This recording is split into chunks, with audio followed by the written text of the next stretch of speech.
भद्राय रामचंद्राय वेदसे रघुनाथनाथाय सीतायापते नमः। मनोजवं मारुततुल्यवेगं जितेन्द्रियं बुद्धिमतां वरिष्ठं वातात्मजं वाहन ಪುರಾತನವಾದ ಮತ್ತು ಪ್ರಸಿದ್ಧವಾದ ಶ್ರೀ ಕೋಟೆಯ ಆಂಜನೇಯ ಸ್ವಾಮಿ ದೇವಸ್ಥಾನದಲ್ಲಿ ಪ್ರತಿ ವರ್ಷದಂತೆ ಈ ವರ್ಷವೂ ಕೂಡ ಹನುಮತ್ ಜಯಂತಿಯ ಕಾರ್ಯಕ್ರಮವು ವಿಶೇಷವಾಗಿ ಭಕ್ತಾದಿಗಳ ಸಹಕಾರ ಸಹಾಯದಿಂದ ನೆರವೇರಿಸಲ್ಪಡುತ್ತಿದೆ. ಈ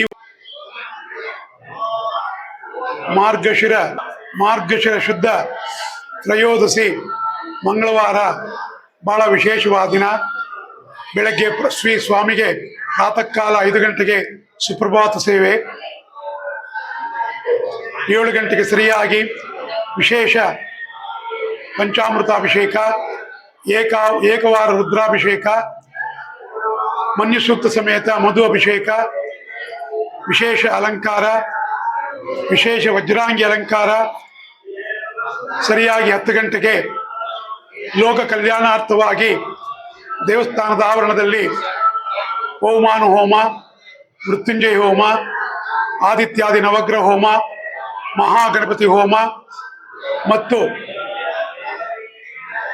ಲೋಕ ಸಂರಕ್ಷಿತವಾಗಿ ಹನುಮದ್ವೃತ ಕಾರ್ಯಕ್ರಮ ಏರ್ಪಡಿಸಲಾಗಿದೆ. 12 ಗಂಟೆಗೆ ಪೂರ್ಣಾಹುತಿ, ಮಹಾಮಂಗಳಾರತಿ, ನೈವೇದ್ಯ, ತೀರ್ಥ ಪ್ರಸಾದ ವಿನಿಯೋಗ ಆಗಲಿದೆ. ಸರ್ವ ಭಕ್ತ ಮಹಾಶಯರು ಸಕಾಲಕ್ಕೆ ಬಂದು ದೇವರ ಕೃಪೆಗೆ ಪಾತ್ರರಾಗಬೇಕಾಗಿ ವಿನಂತಿ. ಶ್ರೀ ಕೋಟೆ ಆಂಜನೇಯ ಸ್ವಾಮಿ ಪ್ರಸನ್ನ ಮಾನ್ಯ ಭಕ್ತಾದಿಗಳಲ್ಲಿ ವಿನಂತಿ. ಪಾವಗಡ ಶ್ರೀ ಕೋಟೆ ಆಂಜನೇಯ ಸ್ವಾಮಿ ದೇವಸ್ಥಾನದಲ್ಲಿ ಸುಮಾರು 50-60 ವರ್ಷಗಳಿಂದ ಈ ಹನುಮತ್ ಕಾರ್ಯಕ್ರಮವನ್ನು ನಾವು ನಡೆಸ್ಕೊಂಡು ಬರ್ತಾ ಇದ್ವಿ.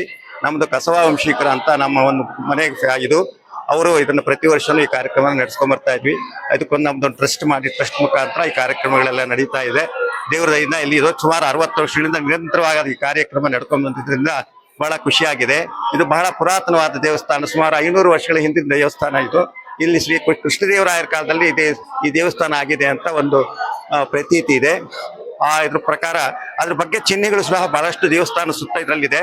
ಆ ದೇವಸ್ಥಾನ ಬಹಳ ಶಿಥಿಲವಾಗಿದ್ದರಿಂದ ಸುಮಾರು ಒಂದು 25 ವರ್ಷಗಳ ಕೆಳಗೆ ಈ ದೇವಸ್ಥಾನವನ್ನು ಪುನರ್ ನವೀಕರಣ ಮಾಡಿ ಸುಮಾರು ಇದನ್ನು ಮಾಡಿದ್ವಿ. ಇದರಿಂದ ಭಕ್ತಾದಿಗಳಲ್ಲಿ ಬಹಳಷ್ಟು ಖುಷಿಯಾಗಿದೆ. ಪ್ರತಿ ಶನಿವಾರ ಸಹ ಶ್ರಾವಣ ಮಾಸದಲ್ಲಿ ಮತ್ತು ಮಾಮೂಲು ಪ್ರತಿ ಶನಿವಾರಗಳಲ್ಲಿ ಶನಿವಾರ ದೇವಸ್ಥಾನಕ್ಕೆ ಬಂದ ಭಕ್ತಾದಿಗಳೆಲ್ಲರೂ ಸಹ ಪ್ರತಿ ಶನಿವಾರ ದರ್ಶನ ಆದ ತಕ್ಷಣ ಆಂಜನೇಯ ಸ್ವಾಮಿ ದರ್ಶನ ಮಾಡಬೇಕು ಅಂತೇಳಿ ಪ್ರತಿ ಸಲನು ಪ್ರತಿ ವಾರನು ಬಂದು ದರ್ಶನ ಮಾಡಿ ಅವರು ಇದನ್ನಾಗ್ತಾ ಇದ್ದಾರೆ. ಇಂಥ ಸುಂದರವಾದ ಮೂರ್ತಿ ಸುಮಾರು 14 ಅಡಿ ಎತ್ತರ ಆಗಿರ್ತಕ್ಕಂಥ ಈ ದೇವರನ್ನ ನೋಡಕ್ಕೆ ಪ್ರತಿಯೊಬ್ಬರು ಖುಷಿ ಪಡ್ತಾರೆ. ಇದರಿಂದ ವಿಶೇಷವಾಗಿ ವಜ್ರ ಕವಚವನ್ನ ಧಾರಣೆ ಮಾಡಿದ್ವಿ. ಇದೆಲ್ಲ ಬಂದು ಭಕ್ತಾದಿಗಳೆಲ್ಲ ನೋಡಿ ಬಹಳ ಖುಷಿ ಪಡ್ತಾ ಇದ್ದಾರೆ. ಇದರಿಂದ ನಮ್ಮ ವಂಶಸ್ಥರಿಗೆಲ್ಲ ಬಹಳ ಸಂತೋಷ ಆಗಿದೆ. ಮುಂದೆಯೂ ಸಹ ಇದೇ ರೀತಿ ನಾವು ಕಾರ್ಯಕ್ರಮ ನಡೆಸ್ಕೊಂಡು ಹೋಗ್ತಾ ಇರ್ತೀವಿ ಅಂತ ಹೇಳಿ ಎಲ್ಲರಿಗೂ ವಿನಂತಿ ಮಾಡ್ತಾ ನನ್ನ ಮಾತುಗಳು ಮುಗಿಸ್ತಾ ಇದ್ದೀನಿ. ಮೈಸೂರಿಂದ ಬರೋದು ನಾವು ಕಸಬಾ ವಂಶಸ್ಥರು. ಪ್ರತಿ ವರ್ಷ ಈ ಹನುಮತ್ ವ್ರತದ ಟೈಮಲ್ಲಿ ಈ ಪಾವಗಡಕ್ಕೆ ಬಂದು ದೇವ್ರ ಸೇವೆ ಮಾಡ್ಕೊಂಡು ಹೋಗ್ತೀವಿ. ಈ ಹನುಮಂತ ವ್ಯಾಸರಾಜ ಪ್ರತಿಷ್ಠಾಪನೆ ಮಾಡಿರೋದು 500 ವರ್ಷ ಹಳೇದು, 14 ಅಡಿ ಎತ್ತರ ಇದೆ. ದೇವರು ತುಂಬಾ ಪ್ರಸಿದ್ಧಿ ಪಡ್ಕೊಂಡಿದೆ, ಖ್ಯಾತಿ ಪಡ್ಕೊಂಡಿದೆ. ಇಲ್ಲಿಂದಲ್ದೆ ನಮ್ಮ ವಂಶದವರೆಲ್ಲ ಕೋತ್ಲಗುಡ್ಡ ಅಂತ ಒಂದು ಜಾಗದಲ್ಲಿ ನಾಗಪ್ಪಂಗೆ ತನಿ ಎರಿತೀವಿ. ತುಂಬಾ ಒಂಥರ ಮುಖ್ಯವಾದ ಒಂದು ದೇವರು, ಮುಖ್ಯ ಪ್ರಾಣ ದೇವರು. ಇಷ್ಟಾರ್ಥ ಫಲಪ್ರದಿ ಬೆಳೆದಿರ್ತಕ್ಕಂಥವನು. ಇದು ಪ್ರಸಿದ್ಧವಾದ ಕ್ಷೇತ್ರ ಅಂದ್ರೆ ನಮ್ಮ ಆಂಜನೇಯ ಸ್ವಾಮಿ ದೇವಸ್ಥಾನ ಅಂತ ಹೇಳ್ಬೋದು. ಶನೇಶ್ವರ ಸ್ವಾಮಿಗಿಂತ ಮುಂದೆ ಇರ್ತಕ್ಕಂಥ ಆಂಜನೇಯ ಸ್ವಾಮಿ ಇದು ವ್ಯಾಸರಾಜರು ಪ್ರತಿಷ್ಠಾಪನೆ ಮಾಡಿರ್ತಕ್ಕಂಥ ಪ್ರತೀತಿ ಇದೆ. ವ್ಯಾಸರಾಜರಂದ್ರೆ ಶ್ರೀಕೃಷ್ಣ ದೇವರಾಯರ ಕಾಲದಲ್ಲಿ ಇದ್ರಲ್ವಾ, ಆ ಮಹಾನ್ ಭಾವರು ಇದನ್ನ 108 ಆಂಜನೇಯ ದೇವರನ್ನ ಪ್ರತಿಷ್ಠಾಪನೆಯಲ್ಲಿ ಇದು ಒಂದು ಆಂಜನೇಯ ಪ್ರತೀತಿ ಅಂತ ಇದೆ. ಇದು ಮೊದಲು ಹಳೆ ಕಾಲದ್ದು ತುಂಬಾ ಪವಾಡ ಶಕ್ತಿ ಇರ್ತಕ್ಕಂಥದ್ದು. ಹರಿಸರ್ವೋತ್ತಮ ವಾಯು ಜೀವೋತ್ತಮ ಏನ್ ಹೇಳ್ತೀರಾ ದೇವ್ರಿಗೆ, ಇಲ್ಲಿ ಹನುಮಂತ ದೇವರು ಇಲ್ಲೇ ಇದ್ದಾರೆ, ಜೀವಂತವಾಗಿದ್ದಾರೆ ಅಂತ ಹೇಳ್ಬೋದು. ಯಾಕಂದ್ರೆ ಪ್ರತ್ಯಕ್ಷ ಸಾಕ್ಷಿ ನಾನೇ. ಈ ದೇವಸ್ಥಾನ ಪುರಾತನ ಕಾಲದ್ದು. ಮೊದಲು ನಾವು ಮೆಟ್ಲು ಹತ್ತಿ ಬರ್ತಾ ಇದ್ವಿ. ಒಂದ್ 25 ವರ್ಷದಿಂದ ಈ ದೇವಸ್ಥಾನ ಈ ತರ ಜೀರ್ಣೋದ್ಧಾರ ಮಾಡಿರ್ತಕ್ಕಂಥ ಒಬ್ರು ಗುರುಪ್ರಸಾದ್ ಮತ್ತೆ ಅವ್ರ ತಾಯಿ ಅವರಿದ್ದಾರೆ. ಅವ್ರ ತಾಯಿ ಶಾರದಮ್ಮ ಅಂತ ಅವರು ಈ ದೇವಸ್ಥಾನದ ಒಂದು ಸೇವಾ ಕಾರ್ಯದಲ್ಲಿ ಭಾಗಿಯಾಗಿದ್ರು. ಅವ್ರಿಗೇನು ಭಗವಂತ ಗುರು ಪ್ರೇರಣೆ ಆಯ್ತು, ದೇವ್ರ ಪ್ರೇರಣೆ ಆಯ್ತು.